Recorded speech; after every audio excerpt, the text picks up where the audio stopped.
كل شويه يظهر تشالنج او تحدي على فيسبوك وينتشر جدا، بس اول مره يظهر تحدي له علاقه بالبيئه ومفيد وينتشر الانتشار ده. خلينا نشوف. يا اهلا وسهلا، معاكم مصطفى مجدي.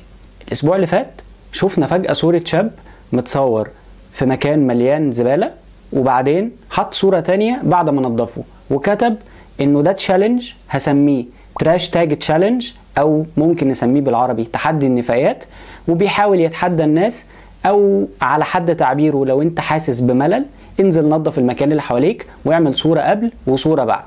والموضوع انتشر جدا، آلاف من الصور في جميع أنحاء العالم شاركت في التراش تاج أو تحدي النفايات. الموضوع انتشر على فيسبوك، تويتر، انستجرام، كل السوشيال ميديا.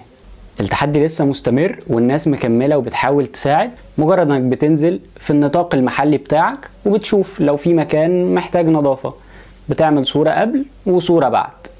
وانا بعمل الفيديو ده لقيت انه في مبادرة مصرية اسمها فيري نايل عملت تحدي مشابه اسمه فيري نايل تشالنج. بيتحدوك انه تعمل نفس اللي بتعمل في التراش تاج تشالنج، تصور صورة مع مكان قبل وبعد ما تنظفه وتبوست الصورة دي مع هاشتاج فيري نايل تشالنج، وهم هيدوك هدية او مكافأة على اللي انت عملته، رحلة مجانية بالنايل تاكسي. واظن دي حاجة لطيفة جدا. اللي عنده وقت وحابب يشارك هسيب لكم تحت الهاشتاجز واللينكات عشان تشاركوا في التراش تاج تشالنج وفيري نايل تشالنج. شكرا، السلام.